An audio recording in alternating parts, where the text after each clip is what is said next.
got an oiling system on the side, which is quite primitive. Total loss, the oiling in the gearbox, and leading the throttle. We hardly get the throttle. It's nice to see your, it's rectangular along. All the energy really. We had choices of overhead cam machines, and everybody produced a range of machines, which involves strong again. And this is the original Stroud, which is a very early one. The very early ones had rigid frames. This one is 1950. It started as the twin tortoises on a small bike. So in a small bike, has to go to the small engine. It's all red. It's a lovely little bike. And the Airfield 3.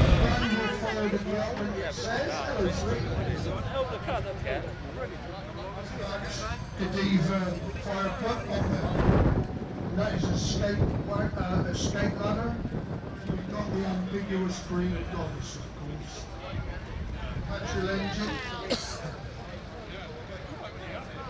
The full total for the days would be an escape pump. Weather protection on it. It wasn't expensive. Chains covered in. It gave you everything you wanted. This is a Holden. Gentleman's going to give you a piece of paper that says it all. They did fantastic in stints, etc. But putting mileage to win was a very good. And the thing will run forever. It'll take the cost.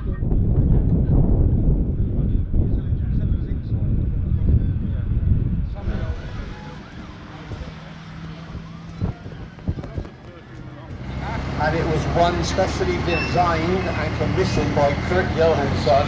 Well, that's the air-portable third Citroen that were made. The Royal Marines had the first one. And the beauty about those little lures, that's this one directly in front, fly them and drop them off in pairs, which was rather good. You really got to get them moving. They were often put two diamond teeth together to pull.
So, just having a good look at her now.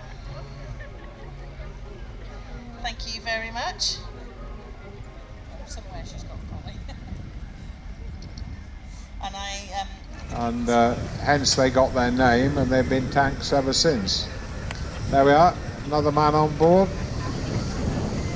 So as you saw there, you had to...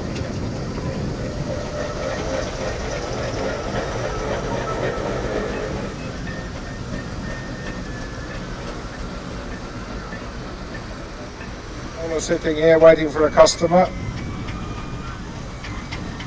you doing, Matt? How you doing?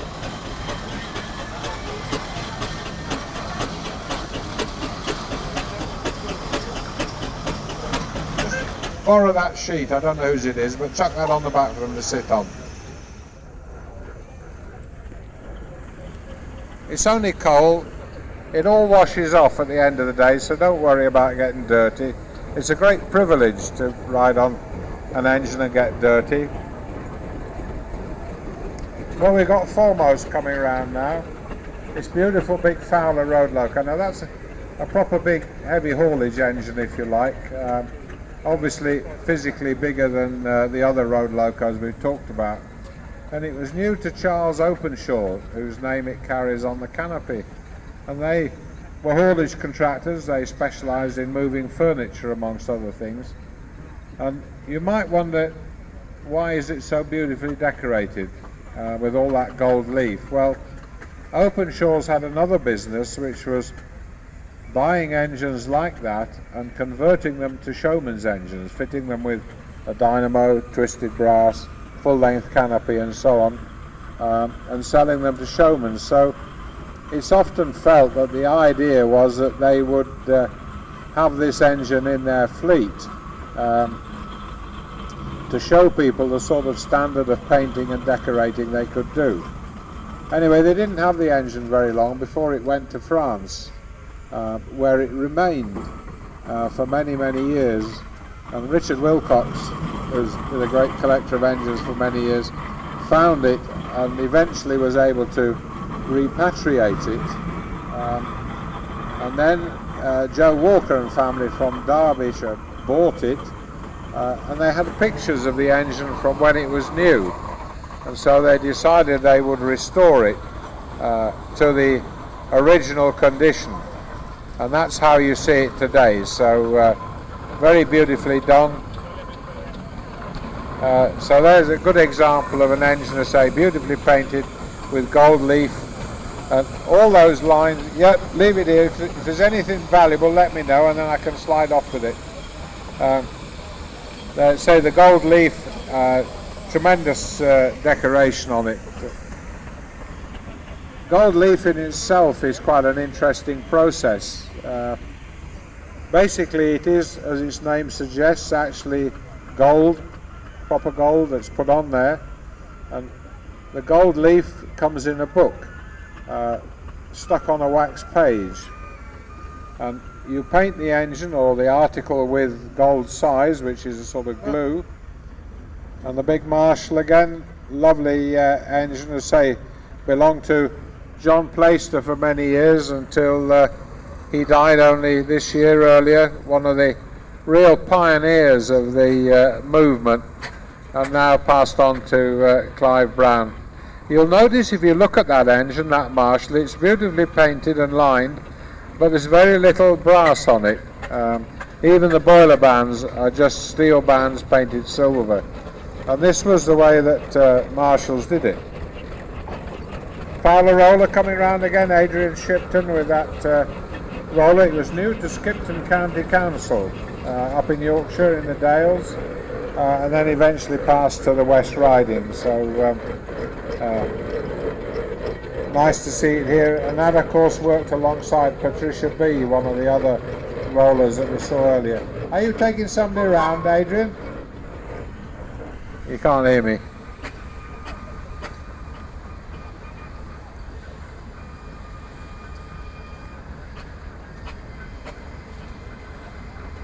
The Field family roller just arrived back. You'll notice the consummate ease with which the young lady handles that roller. It comes with practice, and she's getting the feel of the regulator much more now, having had a couple of days practice here. Now we're just putting a drop of water in, that little spurt of steam out the bottom. When you're doing this sort of thing, of course, carrying somebody extra, it makes it a little bit harder to manage the engine because there isn't a lot of room.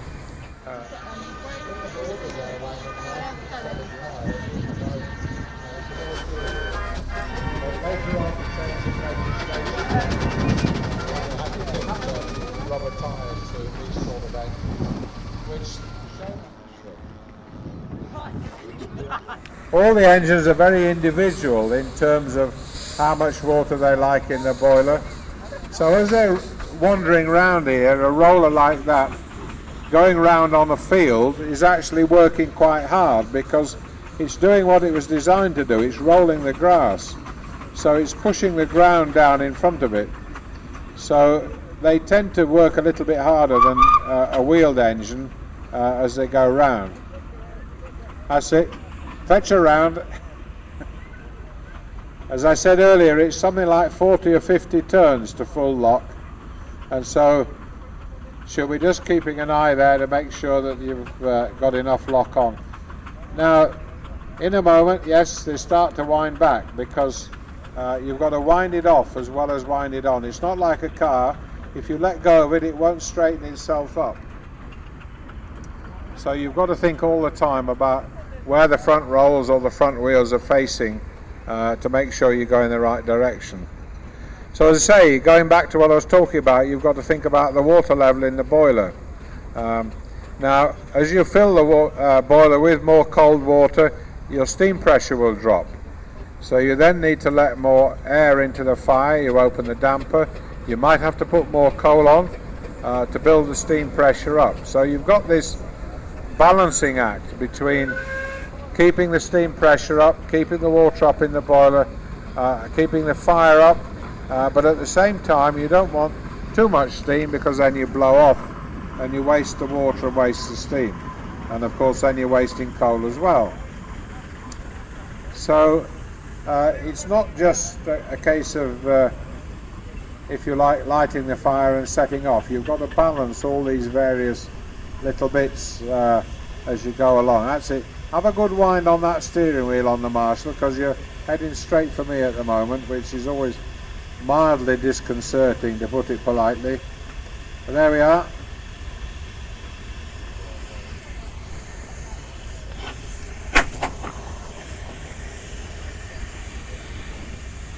There we are, down she gets.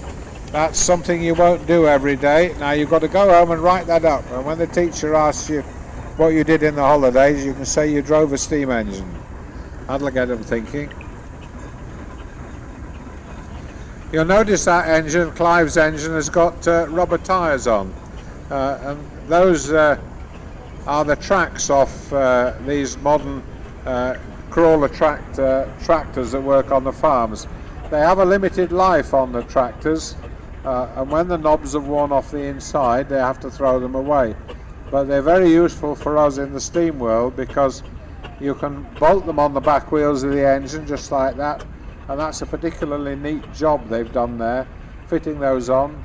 They give you a good grip on a field, particularly if it's raining, and they also give you a bit of springing because the weight of the engine makes those rubber tyres flex, so it gives you a much better ride when you're travelling on the road. That particularly nice engine, that, say, there's silent as it moves off, no steam leaking out. Those big engines, the bigger agricultural engines, were used for thrashing. Out in the eastern counties particularly, it was nothing to see a rick of corn that could be anything up to half a mile long, built at the side of a road. And in the winter they would come with the thrashing set and work their way down the length of this rick thrashing the corn. And they liked a big engine because very often the engines would be double worked. In other words, they wouldn't just have to drive the thrashing drum, there would be a second belt down onto a baler, so they'd be baling the straw as they worked their way along the rick of corn. Big Aveling roller just going past there, Barnes Brothers, Southwick. They were rolling contractors. Some of the rolling contractors were very big firms. Buncomb's of Highbridge in Somerset had well over 150 rollers. And of course, today it wouldn't be a problem sending somebody out on a roller. You give him a mobile phone and you could speak to him twice a day or every hour if you wanted. But you're thinking about sending these rollers out, but there was no means of communication. Cars were rare. Public telephones would be a very rare thing. There was so they would send a postcard. So if you wanted to know how your driver was getting on, you would know roughly where he was working, and send a postcard to the local post office in the village for the attention of the driver of Buncomb's roller number 57. My gum, you've got some rough looking folk in there. Rogues and vagabonds, every one of them. That big Aveling there from, say, originally new to Barnes Brothers.